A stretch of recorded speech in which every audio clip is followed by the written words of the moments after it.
This is Real to Real with Dev Deville, broadcasting live from the Sunshine State. How you feeling, bro? Hey, I feel good. Cuz of the real deal. True player for real, it is what it is. Thank you for watching, listening, clicking.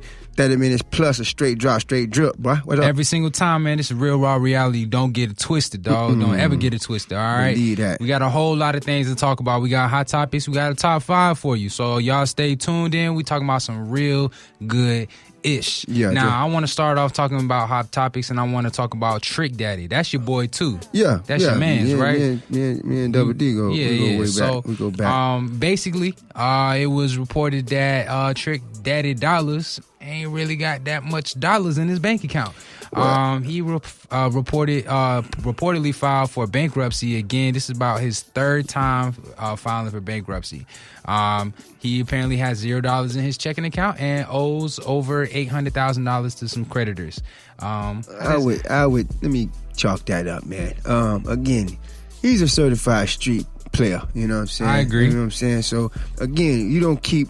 How many of us, I don't have all my money in the bank. Neither do I. You know what I'm saying? How many of us keep money in our bank? And then, again, you got creditors. Okay, 50 Cent did it, of course. Nobody don't talk about that. That's 50 true. Cent That's definitely filed bankrupt to get out of some things, and everybody forgot all about that. So I think it's just a business move, and people have associated bankruptcy. Again, Donald Trump done it millions of times. Oh my God, don't even people get started. associate. It's just a business move. It's a strategic move that's in place to protect people who make mistakes or just experience some type of difficulty. So I would believe that the homie is okay. And of course he's not getting the money that other rappers are getting because again he's not active. He's not as active. Okay, recording. If you're a rapper, you have to record, you have to do shows, you have to travel, you have to mingle, you have to, play the game. You know what I'm saying? And he's just more streets. I mean, now if we was to go in the streets, I mean, there's no telling who all and he owes him. Yeah. Or definitely. you know what I'm saying, and, or what kind of business deal he got going on in regards to just things that he don't want to be public. So I'm not gonna write the man off or assume that he broke just because he not living the kind of lifestyle that in public that most of these guys who faking do. Again, a lot of these cats are just really not being honest with themselves. I mean, again, the materialistic, the materials is rampant. You know what I mean? It's nothing like a chain, and that's why we need to hurry up and do our segment called "What Happened to." Whoever, you know what I mean? Yeah, because again, a lot of them look good, a lot of them talked it, but again, the duration, it takes quite a bit of stamina, financially, and just the work ethic has to be there to sustain an active career. So I would call that boof. I got you. Yeah, I mean, he's definitely got his hands in a lot of different pots. So I know he got money coming in. Maybe he just don't want to pay as much money as he owes. So right. I definitely think it's, like you said, it's a strategy. It's a method to the madness. So I'm keeping my head up for brother. So and just imagine the put it this way. Yeah. If he just put like every rapper has, I would say 100. At least every rapper that you've ever heard of has at least 100. Unheard songs. Yeah. So definitely. he could easily put together a project independently or with his current label or whatever his situation is.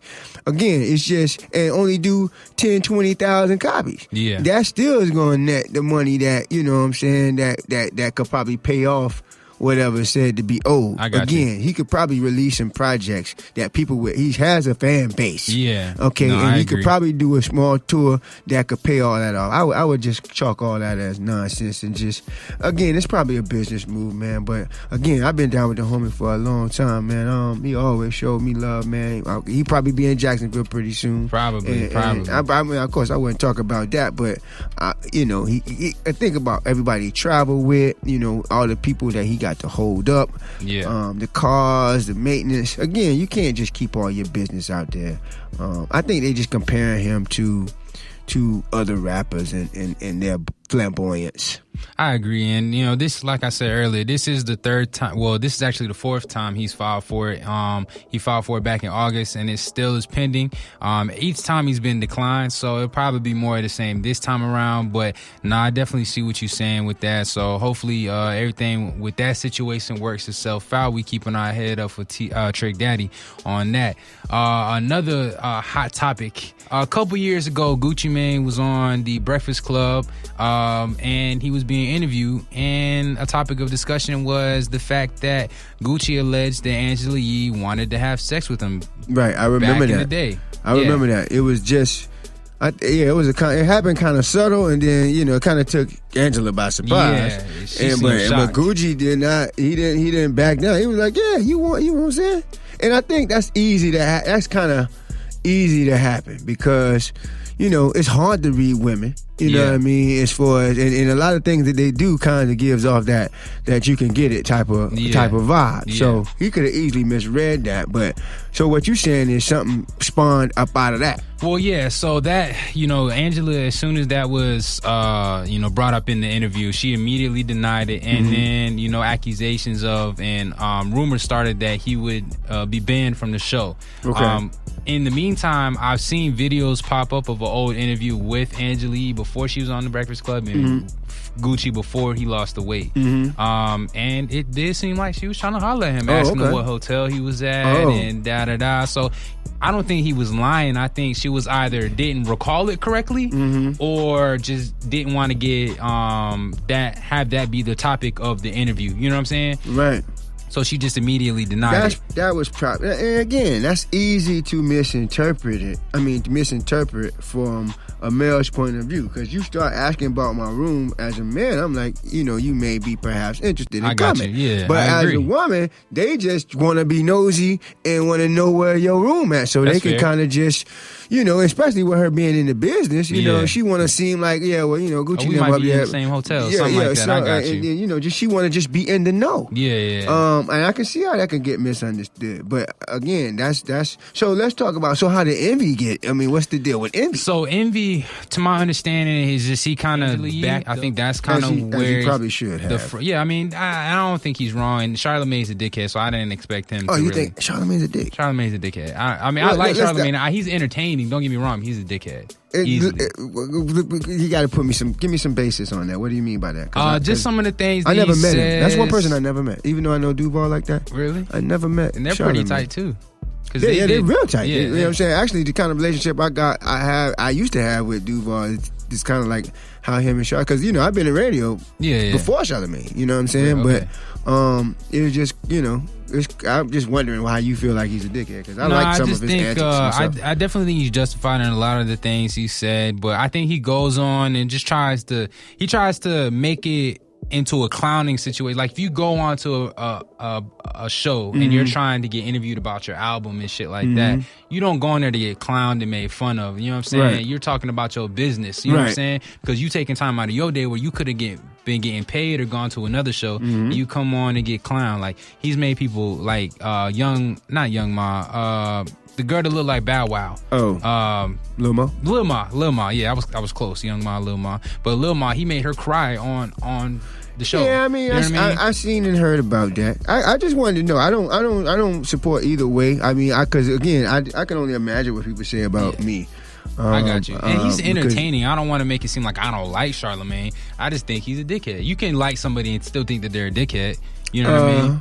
I think so. I don't know. Possibly. I would have to get back with you on that. I got you. Well, you let me know. I'll let you know. But DJ Envy and Gucci had beef because DJ Envy had backed up Angela Yee and I guess said some things that Gucci didn't necessarily agree with. And in his interview with Charlamagne, which was an hour long, he said, quote, I'm gonna confront him about what he and Angela did, and if he can't come at me wrong, I'm gonna slap the shit out of him. And it will be his first time getting slapped.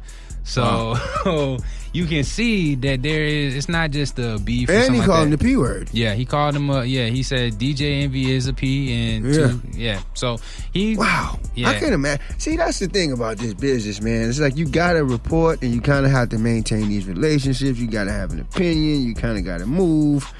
And you gotta do your thing and support groups and cliques and all that, and then next thing you know, because I wouldn't want that beef. No, yeah, I got you. Me personally, I mean, I can see I relate to Envy a lot, but I definitely wouldn't want no beef with Gucci Mane. Nah, at all. I don't think I would either. And I would hate for him to come out of his mouth like that about me. And I could easily see him if we, I mean, he's the type of person who just, he feels like he's probably king of the world. And I just wouldn't, that's a slippery slope, man. I wonder how Envy, well, actually, Envy did respond. Do you have Envy's response over there? To what Gucci said? Yeah. I do not. I don't have that on file. I think I got it right here. So, yeah, so he actually tweeted, or not tweeted, I guess this was Instagram. Oh, I see it now. So it says, well, see, the guy gave me a heads up when this interview was done, and I told him to play it. Okay, it isn't the first time I've been threatened by an artist, and probably won't be the last. I've never been slapped or snuffed or jumped before, so not sure where that came from. And so, let me see. He said, my reply was, I did not do anything. I will not do anything, because I guess he was like, Envy was saying he wouldn't do an interview without Ye. Because I think he was supposed to be banned from, some people, there was a rumor that he was supposed to be banned from the Breakfast Club, but I think Envy kind of said, well, I just won't do anything unless you clear it with my coworker. And we can call that riding for your team, where I'm from, is what he said. And he says that Gucci was just upset because my coworker defended herself. And so never in a million years will I tell my co-host what to say or not to say. We share that platform, talking about the Breakfast Club. Mm-hmm. So when Gucci did that post about Ye, she defended herself on the Breakfast Club, and he's mad because I let her do it.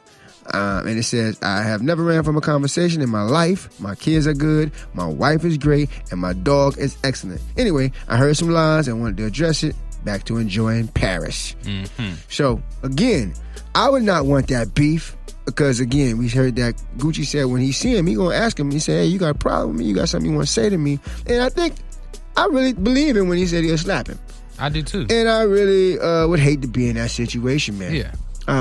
It's been a while since I lost a fight, man, or even just been touched. I don't call losing. You probably went to sleep. That's why you don't remember that shit. Nah. I don't recall losing. I done probably got touched a couple times. I'll put it to you this way: I wouldn't necessarily try to beef with somebody that's been in jail for killing somebody. Right. So you know what I mean? Whether he got off or not, it don't matter. You think you can beat Gucci? Do I think Envy could beat Gucci? Yeah, let's just say Envy. Hell no. Okay. I think Gucci will whoop Envy. Yeah. I think Gucci will probably whoop a lot of people in the game, yeah. honestly. That's what I was saying. And see, that's why I just avoid violence in general, because there's no real easy way to end this. Again, except for an apology. And even then, that might not. Yeah, that doesn't work with today and age. You know what I'm saying? So that's you gotta be careful what you say out here, man. But so anyway, the bottom line is there's an ongoing beef between Gucci Mane and DJ Envy and Angela Yee, and we have to stand by to find out, does Envy get slapped? I say they just do what Chris Brown and Soulja Boy was supposed to do a couple years ago and get into the boxing. Nah, man, you just said give yourself. Give it to their favorite charity or something like man, that. It's just they're gonna have beef, and as long as the good thing about it is that Gucci is able to kick it with Charla, and we can still find out good information because again, Charlamagne is a great interviewer. Definitely. And so he's got in that interview, we got some great information that we probably wouldn't have known from Gucci because I agree. Charla knows how to interview. So it's good that we can still get this content from the Breakfast Club camp. Yeah, definitely. And regardless. And I think that was a hell of a good interview. And if you haven't seen it yet, definitely hop on our Instagram and check it out. We are coming close to our time, but we do have one more topic in the top 5 we want to run at you real quick. What's that? We're going to talk about Halloween. It's October. Let's talk about that a little bit. Halloween is definitely different than how it used to be back in my day. I got you. Examples? You used to go through the neighborhood, and you guys with all your buddies, you go through the neighborhood. There was a little bit of the stigma of somebody could put a needle in an apple or this and that, but it wasn't. It was you pretty much picked the neighborhood. We went to the south side, as in our neighborhood, everybody cut the lights out. Yeah. You know what I'm saying? Nobody was like really walking down the street. A couple stores might have had candy if I can recall, but we kind of went to the other side of town where there was real active groups of trick-or-treaters, you. what I'm saying? And it wasn't hard to get, kind of, just get in the mix and get you some candy. Then, of course, you had, as I grew up, I probably may or may not have participated in a little bag.